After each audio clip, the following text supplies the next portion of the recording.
Hi, I'm Dr. Harris Jensen, and Tiffany over at Sleep Better Fort Collins at the Fort Collins Dentist asked me to put together a presentation about anxiety. Sometimes people, because of anxiety, are gritting their teeth, and that causes obviously cracked teeth, and uh, that can be very expensive, painful, and there's a way around that.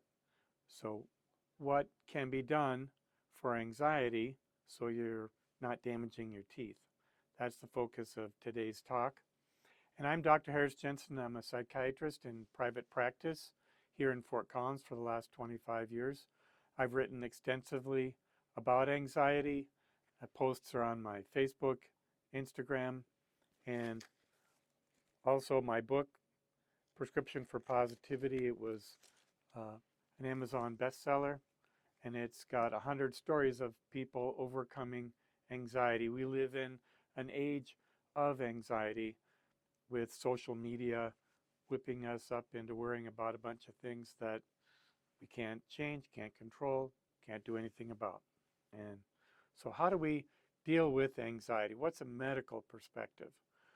Well, if it's a situation where there's already been some dental issues, cracked teeth, or that kind of thing, then you've crossed the line from this just being a minor psychological issue to it's a medical issue.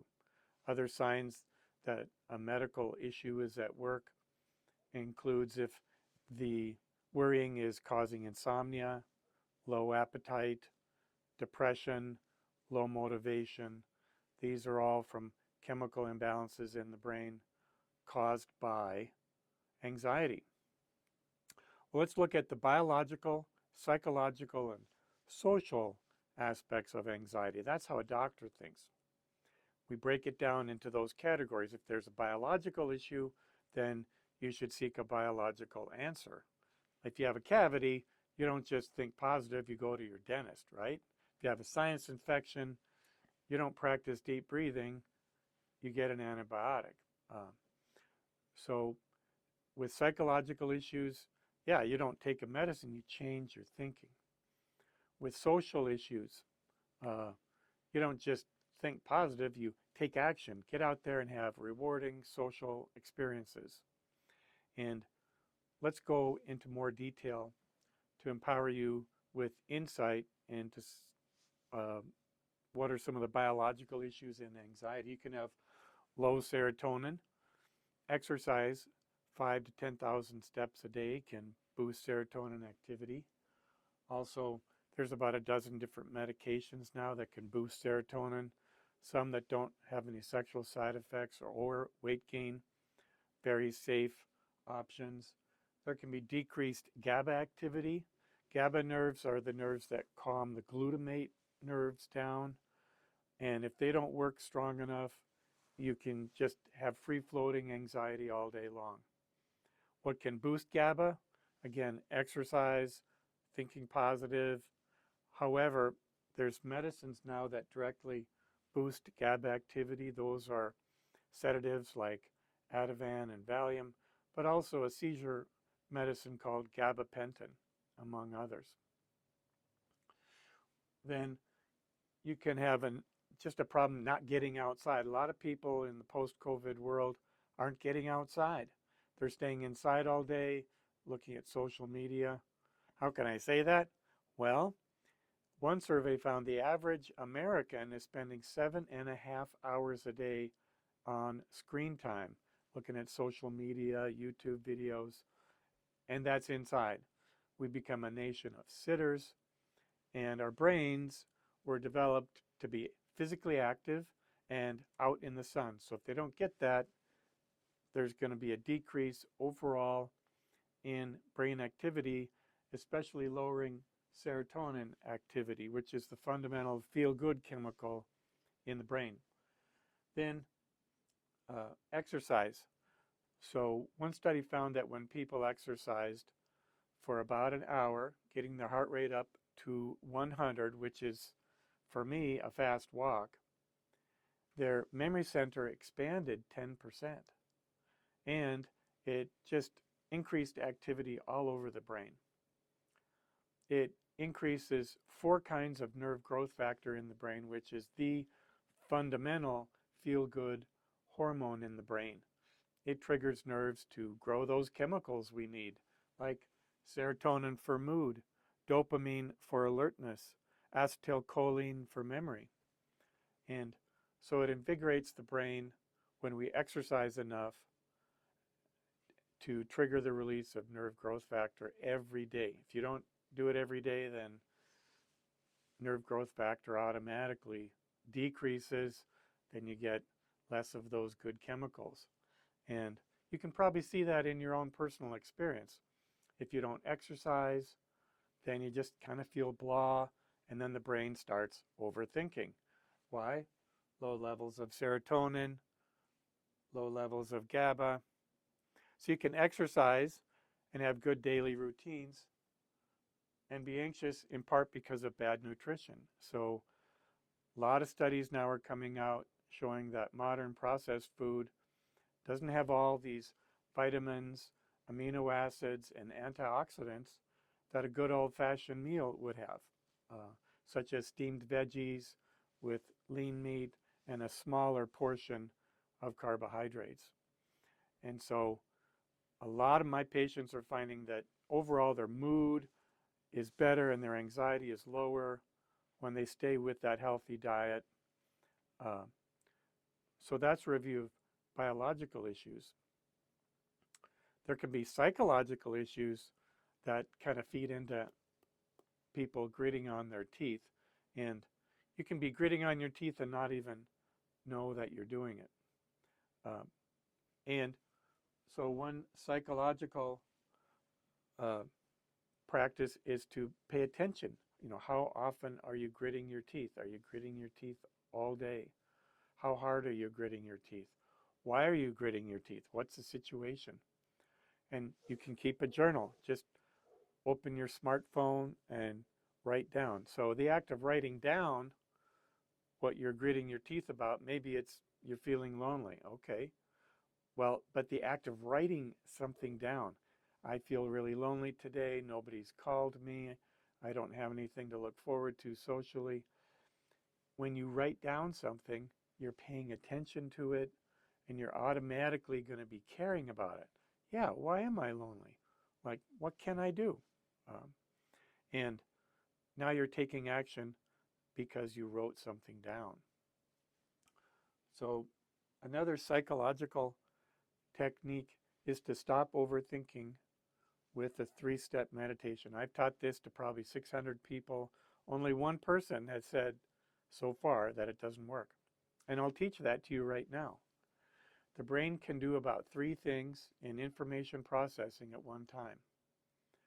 If we use words, well, that opens the door, doesn't it? Like, yeah, I am lonely, and yeah, nobody does call me, and look at those bills, etc. But do we always have to be using words to worry? Let's take a break from that. And so the 3-step meditation is an elegant technique I have borrowed from a bunch of different sources, but it dates back thousands of years to meditation in India, I'm told. So what is it? Well, you process information with your senses. You don't need words to process information about what you're seeing, hearing, smelling, tasting, feeling with your skin or muscle tension, temperature sense. And so let's take advantage of the fact the brain can learn to do 3 things at one time, and sensory information processing kind of elbows out any ability of the brain to use words. And so wherever you are right now, look for some repeating pattern. If you're outside, it might be leaves, tree trunks, rocks, blades of grass. If you're inside, it might be patterns like I have with the curtain here, folds of a curtain. It could be patterns in a carpet or wood floor. Look for a repeating pattern and then look at the outline of that. So that's process number 1. Look at the outline of that object or pattern. Number two, look at the many different subtle shades of one color in that shape. So it could be brown in tree trunks, green in leaves, yellow, orange, whatever colors might be in bookends on a bookshelf. You get the idea. So look at the outline of a shape. Second level would be looking at shades of a color in that shape. And then if you're standing, notice how the ground feels on your feet. If you're sitting, notice how the chair feels on your back. Boom. Now you got three things going on at one time. They're all happening in the present moment. And,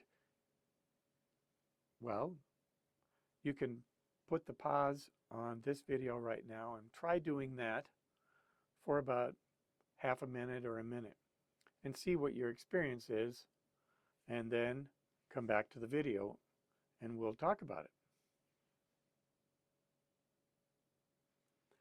Okay, how was your experience? Did you pick out an outline and shades of a color and how the ground or chair was feeling on your body? When you did that, did your mind calm down a bit? Did you have a little more peace of mind?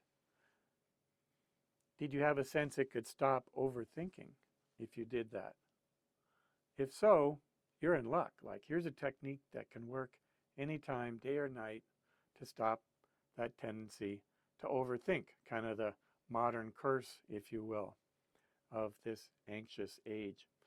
And so other psychological techniques include using that three-step meditation method for sleep. And in other videos, I go over that. And then radical acceptance. When you're meditating, you're just accepting each moment as it happens. You're accepting yourself as you are. And that's a metaphor for life, isn't it? We get anxious when we don't like how people aren't calling us. We don't like all sorts of things. Bills in the mail, politics, you name it. If we focus on what we don't like, we're going to want to change it, and we probably can't, and we're going to get more and more upset. And then if you go on to social media and search that topic, you're going to get even more upset. And it's all a big waste of time. And so if these techniques, just accepting yourself, accepting the world as it is and that you can't change it, if these approaches aren't working enough, that's where you'd want to see a counselor. Or, you can look at my book. But when things are so bad, your teeth are getting damaged, worn down, or cracked, you need to take swift and decisive action. See a therapist. See someone like me.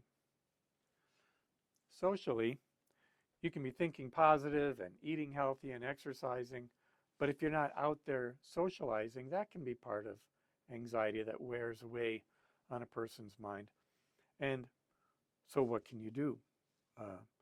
When I counsel people, I encourage them to consider being active with in-person events.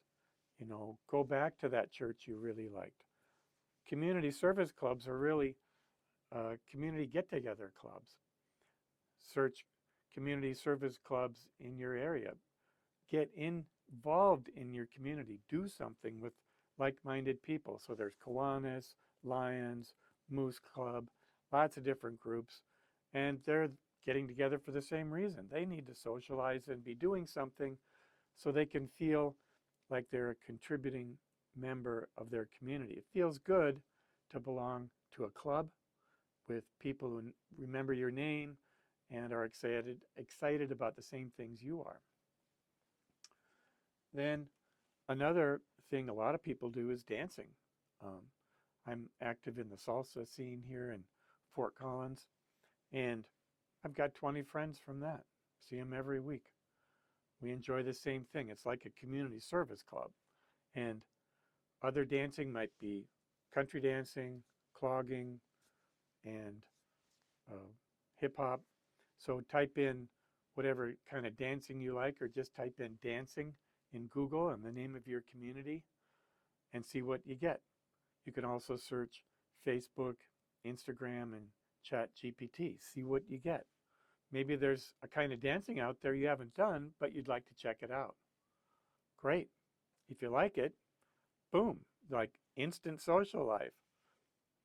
So this is how you're going to connect with people is you go out and maybe you choose meetup groups. So Google search meetup groups and the name of your community and find meetup groups that are doing activities that you're interested in. Maybe you like bird watching, painting, reading books, eating out at a restaurant, watching a movie. There's meetup groups for all this stuff.